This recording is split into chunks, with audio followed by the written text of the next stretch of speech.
Sir কি নাম আপনার? বিশ্বজিৎ হাজরা। কোথা থেকে আসা হয়েছে?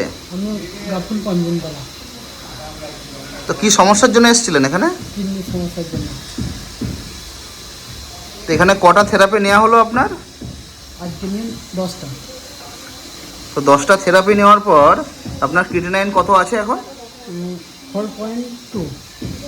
তো কিডনির সমস্যার জন্য এখানে এসেছেন, ওয়াটার থেরাপি নিচ্ছেন, এতে আপনার কোনো অসুবিধা কিছু হচ্ছে না তো? না না, কোনো অসুবিধা নেই। আগে কোনো ওষুধপত্র কিছু খেতেন? হ্যাঁ, আগে খেতাম। তো ওষুধ খেয়ে কি আপনার ক্রিয়েটিনাইন কিছু কমার কোনো পরিবর্তন হয়েছিল নাকি? কমে নেই, বেড়ে গেছে। বেড়ে গেছিলো। এখানে যে আপনি থেরাপি নিচ্ছেন, জলে বসে যে আপনার ক্রিয়েটিনাইনটা কমে গেল, মানুষ তো বলছে যে জলে বসে আবার কোনো চিকিৎসা হয় নাকি, তো আপনি কি বলবেন? না না, চিকিৎসা হয় না। আমার ওখানে ডায়ালিসিস নিতে বলেছিল, ডায়ালিসিস নিয়ে নাই তো, ওই জন্য এখানে এসেছি। তো আপনার যখন ক্রিয়েটিনাইন বেড়ে যায় তখন কি আপনাকে ডায়ালিসিস নিতে বলা হয়েছিল? হ্যাঁ, নিতে বলা হয়েছিল। তো আপনি ডায়ালিসিস না নিয়ে এখানে চলে এসেছেন। হ্যাঁ, এখানে এসেছি। তো 9খানা থেরাপি নেওয়ার পর আপনার 2 পয়েন্ট কমেছে তো? হ্যাঁ, 2.2।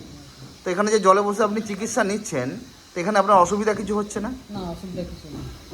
এখানে কি আপনাকে জলে যখন বসেন তখন কি কোনো মেডিসিন কিছু দেওয়া হয় নাকি খাবার? না। তো মেডিসিন না খেয়ে জলে বসেই সুস্থ হচ্ছেন?